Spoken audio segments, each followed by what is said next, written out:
শোনো, আমার সাথে কি তুমি রুম ডেটে যেতে পারবে? হোয়াট? এসব কি কথা বলছো তুমি? আমি তো তোমার কথার কোনো মানেই বুঝতে পারছি না। এত মানে তোমায় বুঝতে হবে না, আমি তোমাকে যেটা বললাম সেটাই কি তুমি রাজি? সরি রিফাত, আমি অবৈধ সম্পর্কে জড়িয়ে তোমায় পেতে চাই না। ওকে, তাহলে আজ থেকে তোমার সাথে আমার সব সম্পর্ক শেষ। রিফাত, কি সব কথা বলছো তুমি? কেন এমনটা করছো তুমি আমার সাথে? প্লিজ এমন করিও না। আমি তোমার ভালোবাসা। আমার কাছে এখন ভালোবাসার কোনো মূল্য নেই। আমি যেটা বলেছি, যদি সেটা করতে পারো তবেই আমাদের রিলেশন থাকবে। কি বলছো তুমি? সত্যি করে বলো রিফাত, তুমি আসলে কি চাও? আমি চাই বিয়ের আগে আমাদের শারীরিক সম্পর্ক হোক। রিফাতের কথা শুনে রাখির মাথায় আকাশ ভেঙে পড়ল। কি বলছে রিফাত এসব? যে রিফাত তার পিছনে দীর্ঘ 5 বছর পাগলের মতো ঘুরেছে, যে রিফাত তাকে নানা রকমের প্রতিশ্রুতি দিয়েছে, যে রিফাত তাকে সবসময় পাগলের মতো ভালোবেসেছে, আজ সেই রিফাত তাকে এত বড় জঘন্য নোংরা একটা কথা বলতে পারলো? রিফাতের কথা শুনে রাখি বাকরুদ্ধ হয়ে রিফাতের দিকে তাকিয়ে রইল। রিফাতের এরকম চাওয়া শুনে রাখি নিজের মুখের ভাষা হারিয়ে ফেলেছে। রাখির চোখ বেয়ে পানি পড়ছে। কি বলবে সে রিফাতকে? কি বলা উচিত তার? সে ভেবে পাচ্ছে না। রিফাত রাখিকে নীরব দেখে একটু বাঁকা হাসি দিয়ে বলল, আমি জানতাম তুমি আমাকে ভালোবাসো না, আর সেই জন্যই তুমি চুপ হয়ে রয়েছো। ডোন্ট ওয়ারি, আমি আর কখনো তোমাকে ডিস্টার্ব করব না। রিফাত রাখির দিক থেকে মুখ ফিরিয়ে নিজের ব্র্যান্ড নিউ ব্ল্যাক কারের দিকে হেঁটে চলল। রাখির মুখ থেকে একটাও শব্দ বের হচ্ছে না। অনেক কষ্ট করে রাখি নিজের মুখ থেকে একটা শব্দ বের করলো। রাখি বলল, রিফাত প্লিজ যেও না, আমার কথাটা শোনো। হুম, বলো কি বলতে চাও। আমি কি তোমায় কম ভালোবাসি বলো? আমার সাথেই কেন তোমায় এমনটা করতে হবে? তো কার সাথে করব? তুমি ছাড়া আমার আর কে আছে? দেখো, আমি আমার ফাইনাল কথাটা বলে দিয়েছি, এবার সব কিছু তোমার হাতে। আমার হাতে মানে? আমি বুঝতে পারছি না আমার হাতে কি আছে। তোমার এইসব বাজে কথার মানেটা কি রিফাত? কিছু না, আসছি কেমন? তুমি ভালো থাকো। ওই দাঁড়াও রিফাত, এমন করে চলে যেও না প্লিজ। বলো রাখি, তুমি কি রাজি? রুম ডেটে কি ভালোবাসার মানে? দেখো রাখি, আমি আমার সিদ্ধান্ত জানিয়েছি, এবার তুমি তোমার সিদ্ধান্ত জানাও। আমাকে যদি সত্যি তুমি ভালোবেসে থাকো তবে এটা তোমার কাছে কোনো ব্যাপারই না। আর এখনকার রিলেশনশিপে রুম ডেট একটা কমন বিষয়। রিফাত প্লিজ বিশ্বাস করো, আমি তোমাকে খুব ভালোবাসি, কিন্তু রুম ডেটে যেতে পারবো না প্লিজ। তুমি আমাকে একটু বিষ এনে দাও, আমি খেয়ে প্রমাণ করছি যে আমি তোমাকে কতটা ভালোবাসি। কিন্তু বিয়ের আগে কোনো মতেই এসব সম্ভব না। প্লিজ রিফাত। ও হাত ছাড়ো রাখি, আমি বুঝতে পারছি তুমি আমায় ভালোবাসো না। যদি বাসতে আমার ইচ্ছে পূরণ করতে, এইভাবে ফিরিয়ে দিতে না। রিফাত। দেখো রাখি, আমি জানি তুমি আমায় ভালোবাসো না, সো আমাদের সম্পর্কটা এখানেই শেষ। রিফাত রাখির কাছ থেকে আবার নিজের গাড়ির দিকে হাঁটা ধরল। রাখি পিছনে দাঁড়িয়ে ভাবছে কি করে সে রিফাতকে বোঝাবে যে সে রিফাতকে সত্যি ভালোবাসে। কি করে সে রিফাতকে ভুলে থাকবে? সে যে রিফাতের ভালোবাসা পাওয়ার জন্যে পাগল। সে যে রিফাতকে বড্ড ভালোবাসে। আজ যদি রিফাতের প্রস্তাবে রাখি রাজি না হয়, তবে সে চিরদিনের জন্য তার কাছ থেকে রিফাতকে হারাবে। মনের মধ্যে একটু ভেবেচিন্তে রাখি রিফাতের দিকে ছুটে গেল। রিফাত রাগে লুক নিয়ে রাখিকে বলল, আবার কি হয়েছে? দেখো রাখি, আমি আমার শেষ কথা বলে দিয়েছি, বাকিটা তোমার ইচ্ছা। আমার শরীরের জন্য তুমি আমায় ভালোবেসেছো? দেখো, ভালোবাসার পূর্ণতা এভাবেই পাওয়া যায়, আর এতে করে আমরা আরও বেশি ক্লোজ হব। পিছনের ভাঙা সম্পর্কটা আবার নতুন করে আরও মজবুত হয়ে জোড়া লাগবে। ভালোবাসা মজবুত হয় ফিজিক্যাল রিলেশনে, প্রথম শুনলাম। দেখো রাখি, আমি তোমাকে ভালোবাসি, আর আমার চাওয়া পূরণ করা তোমার কর্তব্য। হ্যাঁ, কর্তব্য তো শুধু আমার আর আমার দেহের। রিফাত, তুমি আমার চোখের দিকে তাকাও, দেখো আমার চোখে তুমি ভালোবাসা খুঁজে পাও কিনা।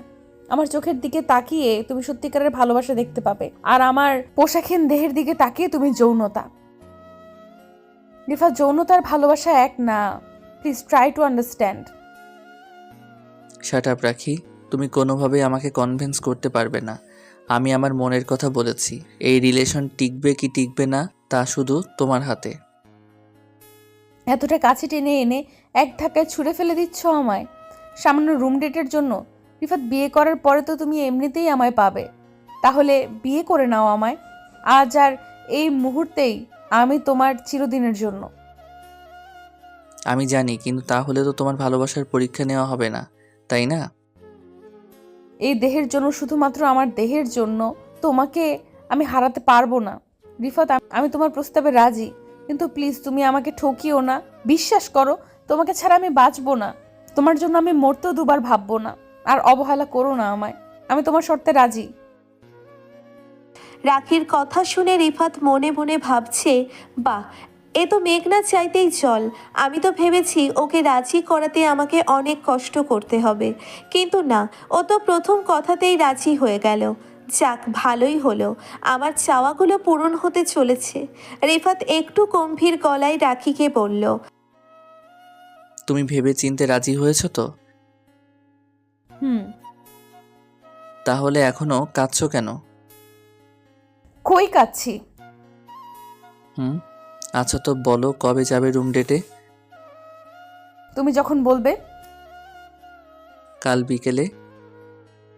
ঠিক আছে। তুমি এখন একটা রিকশায় করে বাড়ি চলে যাও। এমনিতেই সন্দেহ এসেছে, তোমার বাড়ির লোক আবার চিন্তা করবে। রাতে কল দিলে প্লিজ একটু রিসিভ করো। ওকে, আসছি। রিফাত কথাটা শেষ করতেই রাখির কাছ থেকে চলে যায়। রাখির সামনে দিয়ে নিজের গাড়িতে গিয়ে বসে অয়ন। রিফাত নিজের গাড়িতে উঠে গাড়িটা স্টার্ট করলো। ওইদিকে রাখি রিফাতের চলে যাওয়ার দিকে অপলক দৃষ্টিতে তাকিয়ে রইল। রিফাত নিজেই সবসময় তার গাড়ি ড্রাইভ করে। চলুন যেতে যেতে পরিচয় দিয়ে ফেলি। রিফাত চৌধুরী কম বয়সে অধিক সাফল্য অর্জন করা বিজনেসম্যানের মধ্যে একজন। রিফাতের পরিবারে আছে মা, বাবা আর একটা ছোট্ট বোন। রিফাতের বোন আফরোজা এইবার অনার্স দ্বিতীয় বর্ষের ছাত্রী, আর রাখি হলো রিফাতের ভার্সিটি জীবনের ভালোবাসা। রাখি প্রচুর ধনী পরিবারের মেয়ে, বাবা মায়ের আদরের মেয়ে হলো রাখি। রাখির পুরো নাম হলো নীলিমা জান্নাত রাখি, সবাই ওকে রাখি নামেই ডাকে। রাখির বাবাও একসময় সফল একজন বিজনেসম্যান ছিল, কিন্তু ভাগ্যের পরিহাসে আজ রাখির বাবার কাছে আছে শুধুমাত্র ছোট্ট একটা লোকেশনে ভরপুর কোম্পানি। যাই হোক, আপনাদের সাথে কথা বলতে বলতে রিফাত চলে এলো নিজের বাড়িতে। রিফাত নিজের গাড়ি পার্কিং করে চলে গেল নিজের রুমে। ওইদিকে রাখি রিক্সা করে বাসায় ফিরে নিজের রুমে ঢুকে দরজা বন্ধ করে কাঁদতে লাগলো। সে ভাবছে আজ তার সামনে কোন রিফাত ছিল। একে সেই রিফাত যাকে রাখি একটা সময় প্রচুর অপমান করত, তবুও বারবার নির্লজ্জের মতো রাখির কাছে একটু ভালোবাসা ভিক্ষে করতে যেত, নাকি অন্য কেউ? আজ রিফাত অনেক বদলে গেছে, কারণ তখন রিফাত ছিল ভীষণ গরিব একটা ছেলে, বলতে গেলে খ্যাত। তাই রাখি কেন কোনো মেয়েই রিফাতকে পাত্তা দিত না। কিন্তু রিফাত এখন প্রচুর ধনী আর সফলতায় এখন রিফাত চাইলে রাখির থেকেও অনেক গুণ বেশি সুন্দরী হাজারটা মেয়ে পেয়ে যাবে, হাজারটা মেয়ে ওর সামনে দাঁড় করাতে পারে।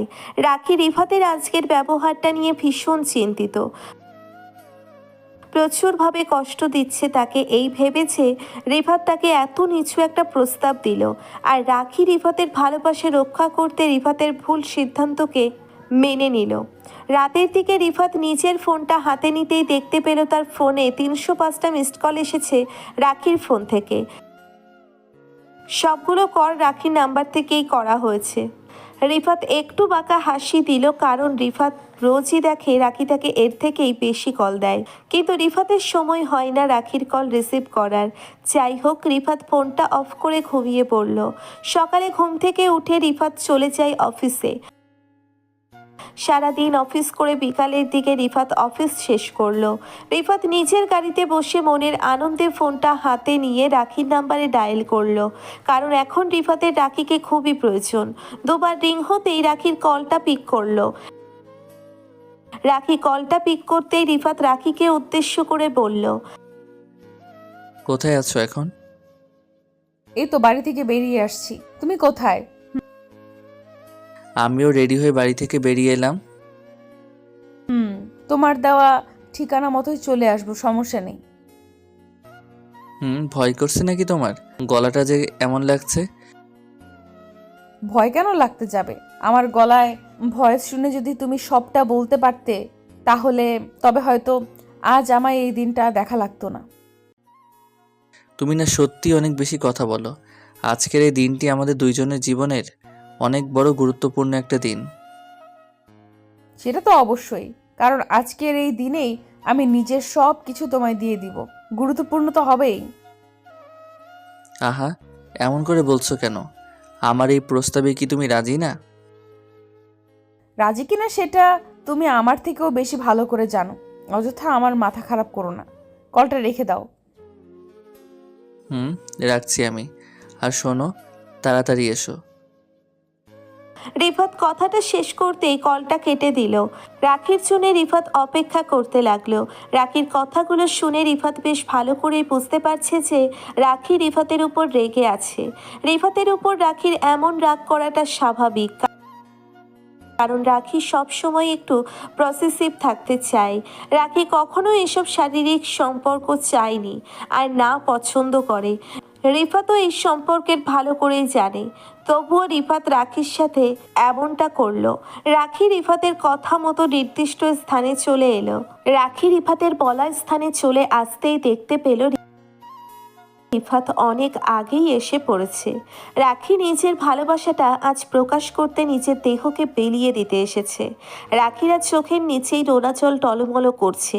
রাখি কোনো মতে নিজের চোখের জলকে আড়াল করে নিয়ে রিফাতের সামনে এসে দাঁড়ালো। রাখি রিফাতের সামনে এসে দাঁড়িয়ে রিফাতকে উদ্দেশ্য করে বলল, এই নাও, আমি চলে এসেছি। এখন বলো কি করতে হবে আমায়। তুমি এসেছো? আমি তো ভেবেছি হয়তো তুমি আসবেই না। কেন আসবো না? আজ তো আমায় প্রমাণ করতে হবে আমি তোমায় মন দিয়ে ভালোবাসি। আর আমি এটাও জানি তুমি আমায় কখনো ভালোবাসোনি। তাই তো আমায় অপমান করতেও দুবার ভাবছো না। অপমান? সেটা আবার কি জিনিস? জানো তো, আমি না ওসব জিনিস একদম বুঝতে পারি না। আমি শুধুমাত্র বুঝি আমার নিজের সুখ। নিজের সুখটাই বুঝতে হবে, আর কিছু নিয়ে কখনো চিন্তা করো না তুমি। আর আমিও চাইছি তুমি আর অন্য কিছু নিয়ে চিন্তা করো না। হয়েছে তো, এত কথা আর বলিও না।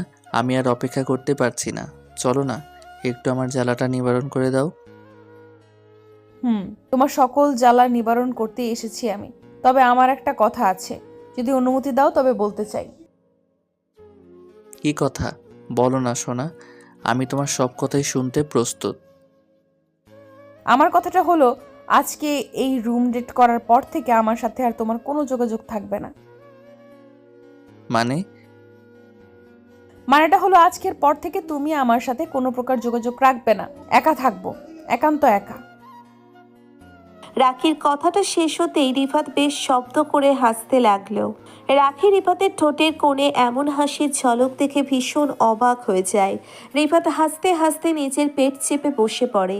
রিফাতের এমন হাসির রেখা তার ঠোঁটের কোণে দেখে রাখি নিজের চোখের কোণ থেকে নোনা জলটা মুছে নিল। রাখি নিজের চোখের পাতা মুছে দিয়ে রিফাতের মুছে দিয়ে উদ্দেশ্য করে কৌতূহলী কণ্ঠে বলবো, কি হয়েছে তোমার? এমন করে হাসতেছো কেন? কি আর হবে বলো, আজ কেন যেন আমার হাসি থামছে না। উফ, পেট ধরে গেছে একদম। রিফাত, আমার সাথে ফাজলামি করো না। আমি কান্না করছি আর তুমি আমার চোখের জল দেখে এমন করে হাসছো। এটা কি ঠিক বলো? ঠিক ভুল তো জানি না, তবে তোমার আমার প্রতি বিশ্বাসটা দেখে আমি না হেসে পারলাম না। আমি তোমায় এখানে ডেকেছি কেন, সেটার কারণ জানতে চাও তুমি? কি কারণ? আমি তোমাকে ভালোবাসি, আর আমি আমাদের এই ভালোবাসাকে অপমান করব, এটা তুমি ভাবলে কেমন করে? মানে, এই রিফাত, কি সব কথা বলছো তুমি? আমায় সরাসরি বলো প্লিজ। আমি এখানে তোমায় বিয়ে করার জন্য ডেকে নিয়ে এসেছি। করবে আমায় বিয়ে? রিফাতের কথাটা শুনে রাখি নিজের কানকেও বিশ্বাস করতে পারছে না। যেই রিফাত তাকে এমন করে এখানে ডেকে নিয়ে এসেছে আর নিজের ইচ্ছে মতো তার দেহ ভোগ করার কথা বলেছে, সেই রিফাত কিনা তার সাথে মজা করেছে। এসব শোনার জন্যে রাখি মোটেও প্রস্তুত ছিল না। রিফাত সোজা হয়ে দাঁড়িয়ে রাখির দিকে একদৃষ্টিতে তাকাতেই রাখি দৌড়ে এসে রিফাতকে শক্ত করে জড়িয়ে ধরল। ভালোবাসা তো এমনটাই হয়, প্রিয়জনকে অসম্মান করা ভালোবাসার ধর্ম নয়। রিফাত আর রাখির জন্য সবাই দোয়া করবেন, তারা যেন সবসময় ভালোবাসায় থাকতে পারে।